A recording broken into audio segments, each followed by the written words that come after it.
नमस्कार बंधुओं। आज की इस चिंतन श्रृंखला में सेवा पर चिंतन करेंगे। गोस्वामी तुलसीदास जी रामचरितमानस के उत्तरकांड में लिखते हैं, परहित सरस धर्म नहीं भाई, पर पीड़ा सम नहीं अधमाई। अर्थात दूसरे के हित से बड़ा, दूसरे की भलाई से बड़ा कोई धर्म नहीं, और दूसरे को दुख पहुंचाने से बड़ा पाप कोई नहीं।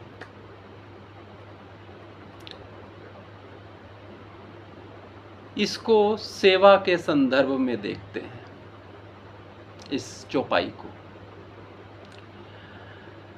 जब मैं या कोई अन्य किसी की प्रसन्नता के लिए कोई कार्य करता है तो उसे हम सेवा कह सकते हैं। किसी को सुख देने के लिए जो कार्य किया जाता है उसको सेवा की संज्ञा दी जा सकती है। सेवा शब्द से हमें लगता है हम सारे परिचित हैं।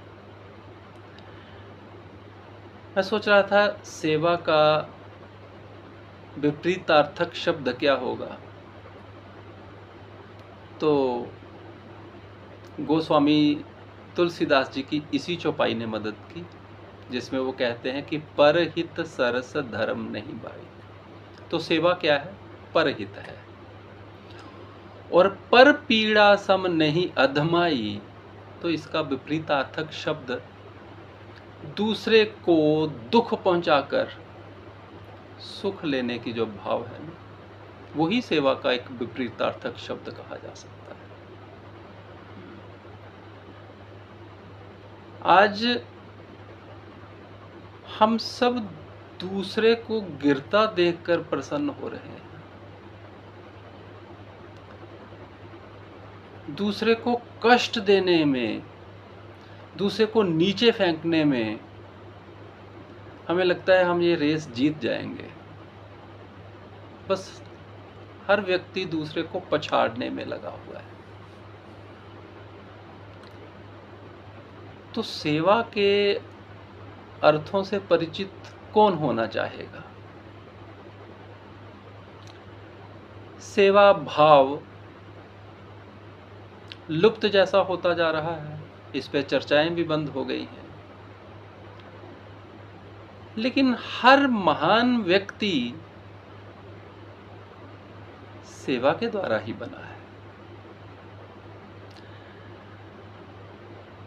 गुरुदेव सारथी जी कहा करते, हम लेने और देने के संस्कारों के कारण ही हमने जन्म लिया है। किसी से मुझे हानि होगी, नुकसान होगा, अपमान होगा, कोई मुझे फायदा देगा, मान्यता देगा, प्रतिष्ठित करेगा मुझे। लेने और देने के संस्कारों के कारण ही हम यहाँ हैं। गुरुदेव कहा करते बहुत बार कि लेना बेशक रह जाए, देखिए देना शेष ना रहे, क्योंकि देने के द्वारा ही हम इस कर्म बंधन से मुक्त हो सकते हैं। इसी बात पे भगवान श्री कृष्ण भगवत गीता के 4थे अध्याय में जहाँ यज्ञों की बात करते हैं, वहाँ कहते हैं कि अनेक प्रकार के यज्ञ हैं। जैसे द्रव्य यज्ञ कोई करता है, अन्य यज्ञ कोई करता है, तप यज्ञ कोई करता है, और ज्ञान यज्ञ कोई करता है। यज्ञ का अर्थ यहाँ सेवा है। जैसे हवन कुंड में हम आहुतियाँ डालते हैं, उसको अर्पित करते जाते हैं, सब कुछ जो भी डाला समर्पित करते जाते हैं। वैसे ही जब हम कार्य विशेष जो हम सेवा विशेष उसको अर्पित कर रहे हैं, किसी को अन्न दे रहे हैं, तो वो अन्न यज्ञ हो गया, अन्न की सेवा कर रहे हैं। कोई किसी को कोई वस्तु दान में दे रहा है तो वो वस्तु की सेवा, द्रव्य यज्ञ हो गया, इसी प्रकार से। लेकिन हाँ, इस अध्याय में ज्ञान यज्ञ की बहुत महिमा गाई गई है। अनुभूत ज्ञान, जब आदमी खुद अनुभूत करता है और दूसरों तक देता है तो उसकी बड़ी महिमा का गान है इसी अध्याय में। लेकिन ये भी तीसरे अध्याय में भगवान श्री कृष्ण ये भी कहते हैं कि जो व्यक्ति केवल अपने लिए पकाता है, अपने लिए बनाता है, स्वयं ही खाता है, स्वयं अपना ही पोषण करता है और अपनी संपत्ति को, अपने धन को दूसरों में नहीं बांटता है, वह व्यक्ति चोर है, उसको चोर की संज्ञा दी गई है। और वो कहते हैं कि इस चोरी से हम कर्म बंधन में फंस रहे हैं, और अगर कोई कर्म हमें कर्म बंधन से मुक्त करता है, बंधन मुक्त करता है, मोक्ष की ओर ले जाता है, तो वो सेवा कर्म है। इसलिए एक सेवा भाव वाला व्यक्ति देता चला जाता है। फिर कबीर साहब के एक दोहे की याद आ गई जो गुरुदेव अक्सर सुनाया करते कि देह धरे का गुण यही, दे दे बस दे, देह जब जे जाएगी कोई ना कहेगा दे। इस शरीर में हम आए हैं तो देते चले जाना है हमें। स्वामी राम सुखदास जी कहते हैं कि शरीर तो मिला ही हमें सेवा करने के लिए है बस, और सेवा के द्वारा ही दुखों के, कष्टों के, कर्म बंधनों के घेरों से छुटकारा संभव है। देह मिले ही हमें सेवा करने के लिए, लेकिन हो क्या रहा है? हो बिल्कुल विपरीत रहा है जो समाज में घट रहा है। आज जितने रोग हमें लगे हैं, शारीरिक और मानसिक अवसाद हैं और शरीर की व्याधियां हैं भिन्न भिन्न, वो उसका एक बहुत बड़ा कारण दूसरों को कष्ट देना है। दूसरों को सुख देने का भाव तो बड़ी दूर की बात है। स्वार्थरत व्यक्ति जो है वो दूसरों को दुखी देख के खुश होता है। महाभारत के युद्ध के दौरान दो पात्र हैं, एक है दुर्योधन, दूसरे है अर्जुन। देखिए पहले ही अध्याय में इन दोनों के मनोदिशा और दशा का ज्ञान हो जाता है। दुर्योधन भीष्म पितामह के पास जाते हैं और कहते हैं, देखिए पितामह, कितने सारे लोग मेरे लिए अपने प्राण देने को तैयार हैं। मेरे लिए मतलब दुर्योधन महत्वपूर्ण है, उसके लिए मरने वाले देखो कितने लोग लगे हुए हैं। ये परम स्वार्थी व्यक्ति ऐसा करता है, स्वार्थरत, और वही स्वार्थी व्यक्ति ही हिंसक होता है। दूसरी तरफ अर्जुन का ये कहना कि ये केशव, इतने सारे लोगों के मरने का कारण मैं बनूंगा? नहीं, मुझे युद्ध नहीं करना है। एक तरफ दुर्योधन परम स्वार्थी और दूसरी तरफ परम हितकारी हैं अर्जुन, करुणामय संवेदनशील अर्जुन, जो मेरे कारण इतना खून खराबा हो जो उनको सहन नहीं। सेवा भाव वाला व्यक्ति अति संवेदनशील होता है, और पर पीड़ा देने वाला, दूसरों को नुकसान देने वाला हिंसक स्वार्थी, वो दुर्योधन की प्रवृत्ति को रिप्रेजेंट करता है और सेवा भाव वाला अर्जुन को रिप्रेजेंट करता है। अब हम दिन भर में जो भी कार्य करते हैं, थोड़ा समझने की कोशिश करते हैं कि कार्य या कर्म हम किसको कहते हैं। अगर विज्ञान की भाषा में कहा जाए तो हम कहते हैं जब कोई एक वस्तु एक स्थान से दूसरे स्थान पे जाती है तो कुछ कार्य किया जाता है, work is suppose to be done. वो कितना वर्क होगा, वो कैलकुलेट करते हैं हम विभिन्न फार्मूलों की मदद से। लेकिन अध्यात्म में कर्म का अर्थ होता है जो भीतर स्फुरना हुई।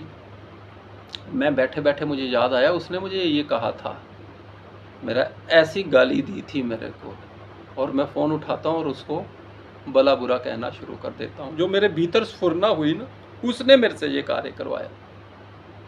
ये इसको हम कह सकते हैं कि मेरी मन के ऊपर जो संस्कारों की इचिंग हुई है ना, खुदाई हुई है, वो जब वो समय आया और मेरे को याद आई तो मैंने रिएक्ट कर दिया। लेकिन हम सारे बद्ध जीव हैं, बस विवश होके ये सारा कुछ करते जा रहे हैं। इससे मुक्ति का तरीका है कि सुख देने के लिए कार्य करने की नींव डाली जाए। इसी संदर्भ में चौथे अध्याय में ही भगवत गीता के भगवान श्री कृष्ण 3 प्रकार के कर्मों की बात करते हैं, कर्म, विकर्म और अकर्म की, जिसपे बड़ी सुंदर व्याख्या विनोबा भावे जी ने की है। वे कहते हैं कोई भी कर्म जो हम कर रहे हैं, मैं लिखने का काम कर रहा हूँ, ऑफिस में कोई कार्य कर रहा हूँ, दौड़ रहा हूँ, इधर जा रहा हूँ, उधर जा रहा हूँ, हॉस्पिटल में किसी की मिजाज पूछने के लिए जा रहा हूँ, हालचाल पूछने के लिए जा रहा हूँ, ये सारे कर्म विवशतावश हम करते जा रहे हैं। लेकिन वो कहते हैं अगर इन कर्मों में विकर्म जोड़ दिया जाए, विकर्म का अर्थ है ऐसा विशिष्ट भाव जो इन कर्मों में कोई सात्विकता ला दे, जो इन कर्मों को दिव्य बना दे। जैसे एक व्यक्ति किसी के पांव दाब रहा है, लेकिन मन में सोच रहा है कहाँ फंसा दिया भाई, बड़े सारे काम करने थे। वो कहते हैं विकर्म लाओ मन में कि मैं तो जैसे ईश्वर की सेवा कर रहा हूँ, इसके भीतर वही विराजमान है, इसकी सेवा के द्वारा मैं ईश्वर की नर सेवा, नारायण सेवा के मंत्र को वो याद करता है जो स्वामी विवेकानंद ने दिया है। अब वो उस भाव से उसके पांव दाबने लगता है। अब वो विकर्म के कारण वो साधारण सा दिखने वाला कार्य भी दिव्य हो गया, विशेष हो गया, और अब वो अकर्म में परिवर्तित हो गया। जो कर्म कर रहा है मानो कर ही कुछ नहीं रहा है, वो आनंद से भर गया, उसकी आंखों में आंसू आ गए हैं, उसको वो सेवा कार्य करते हुए अत्यधिक आनंद मिल रहा है। महात्मा गांधी कोड़ियों के आश्रम में जब उनके घाव साफ करते थे तो उनकी आंखों में आंसू होते थे। तो एक बार एक प्रेस रिपोर्टर कवरेज कर रहा था, वो देख रहा, वो पूछता है बापू आप रो क्यों रहे हैं? कहते ये आनंद के आंसू है। फिर भगवान ने मुझे इसकी पीड़ा कम करने के लिए माध्यम बनाया, सेवा करने के लिए चुना है।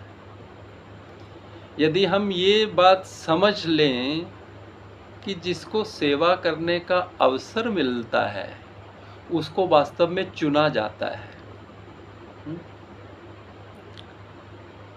इसीलिए नरसिंह मेहता एक जगह पे लिखते हैं, जो महात्मा गांधी की भजन संध्या में ये भजन अक्सर गाया जाता था, वैष्णव जन ते तेने कहिए जे पीड़ पराई जाने रे, पर दुखे उपकार करे तोए मन अभिमान न आने रे। वो है वैष्णव जन जो दूसरे की पीड़ा समझता है, जो करुण है, जो संवेदनशील है, उपकार करता है, लेकिन मन में अहंकार भाव बिल्कुल नहीं आता, लेश मात्र। वो सेवक की परिभाषा है। सेवा करने वाला ऐसे करता है और उसको लगता है कि मुझे सिलेक्ट किया गया है, चूज़ किया गया है, और जैसे जैसे वो सेवा कार्य करता है वैसे वैसे उसके संस्कार, दूषित संस्कार भी विगलित होते जाते हैं, समाप्त होते जाते हैं। उसके सारे के सारे रोगों का रेचन होता चला जाता है। अब कैसे संभव हो कि मैं जो भी कार्य करता हूँ उसमें सेवा भाव आ जाए? ये कैसे हो? वास्तव में निरंतर चिंतन के द्वारा, निरंतर स्मरण के द्वारा, बार बार अपने आप को प्रार्थना के द्वारा कि हे प्रभु, मुझे दूसरों की पीड़ा कम करने का, दूसरों का उपकार करने का माध्यम बनाइए हे नाथ। लेकिन अपनी स्मृति भी रखिए, मन में अभिमान ना आए। मैं बस आपका एक बंदा बन के सबके दुख हरने का कार्य करूं। पर दुखे उपकार करे, पर मन अभिमान ना आने रहे। ऐसा भाव यदि निरंतर ये प्रार्थना हम करेंगे, फिर तो ये भी संभव है, ऐसा भी हो सकता है कि मैं कोई भी कार्य कर रहा हूँ वो सेवा कार्य में बदल जाए। और बात तो सारे भाव की है।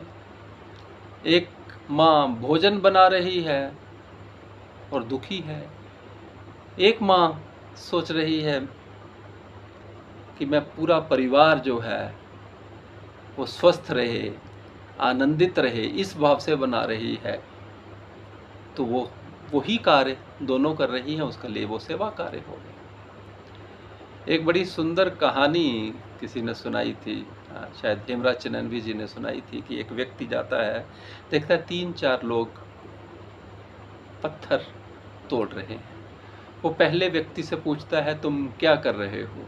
तो पहला व्यक्ति कहता है, पेट पालने के लिए बड़े सारे काम करने पड़ते हैं, मैं भी काम कर रहा हूँ।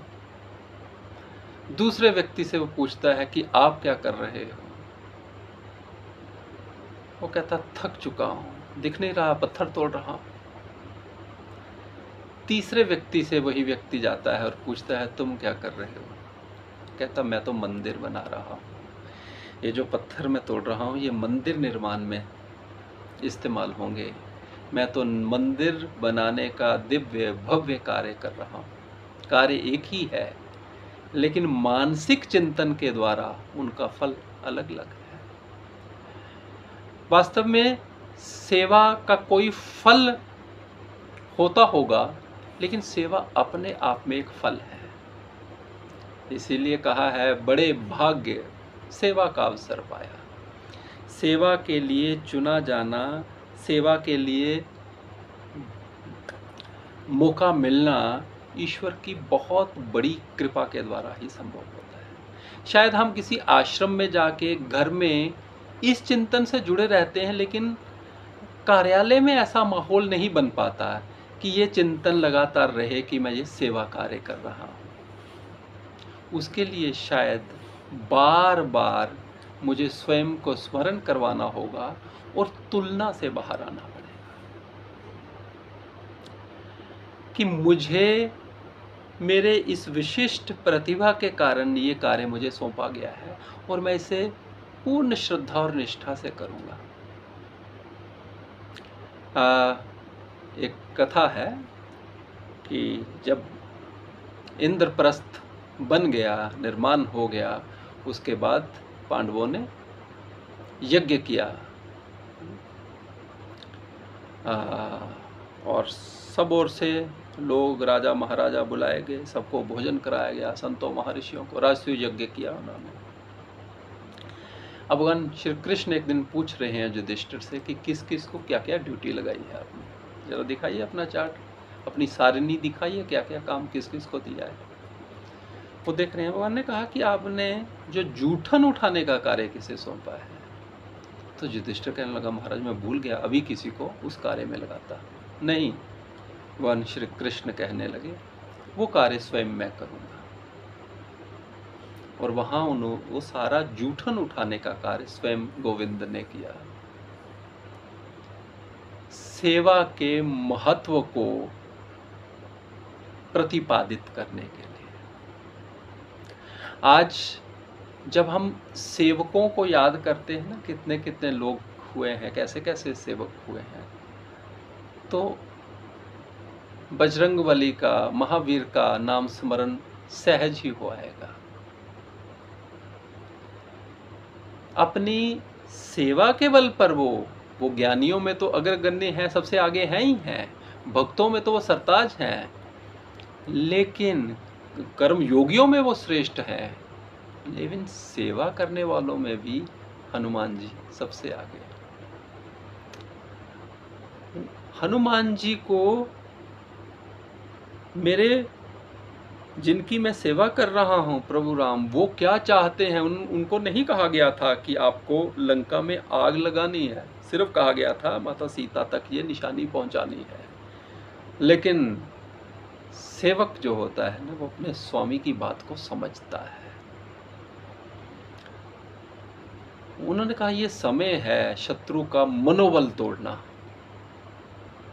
और इसीलिए वो फल खाते हैं, पेड़ पौधे उखाड़ देते हैं, पकड़ लिया जाता है, फिर उनकी पूंछ को आग लगाई जाती है, और वो कैसे भयभीत करके चले जाते हैं पूरी लंका का, पूरे रावण और उसके सारे साथियों का मनोबल तोड़ के चले जाते हैं। सेवक में इतनी शक्ति होती है, सेवक के अंदर उसके स्वामी की सारी शक्ति आ जाती है, निहित हो जाती है। लेकिन अगर हम उस भाव से उसे पूजा समझकर, आराधना, उपासना समझकर कार्य को करें। एक बार गुरुदेव सारथी जी को गीता भवन के लिए बड़ी सारी तस्वीरें बनाने का कार्य मिला, तो मैं हफ्ता भर जाता रहा। वो निरंतर बस थोड़ी देर के लिए छूट लेते थे भोजन करने की और कुछ लघु शंका निवारण इत्यादि की, और लगातार 7-8 दिन तक वो कार्य करते रहे। मैं कहता था गुरुदेव इतने देर तक कार्य कर आप थक जाएंगे। वो कहते थे इसी के लिए तो गुरु ने तैयार किया है, सेवा कर सकें। अब जब वो अवसर मिला है तो उसे तो, ये मेरे लिए कार्य नहीं है, ये ईश्वर ही है, उसी को मैं साकार कर रहा हूं। ऐसा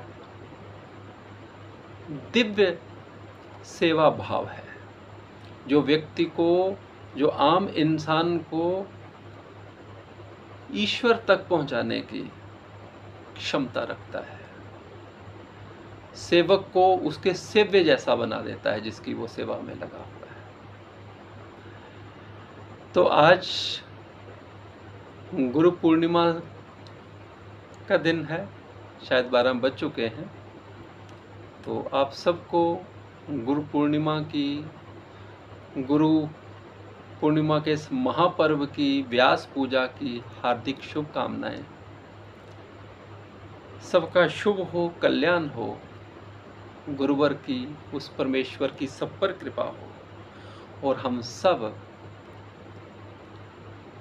सेवा के इस उच्चतम भाव को अपने जीवन में ढालें, और हम सबके विकार सेवा के द्वारा, दोष सेवा के द्वारा विगलित हो जाए, उनका रेचन हो जाए, और हम परम शुद्ध हो जाए। ईश्वर की हम सब पर कृपा हो। इसी प्रार्थना के साथ जय सिया राम।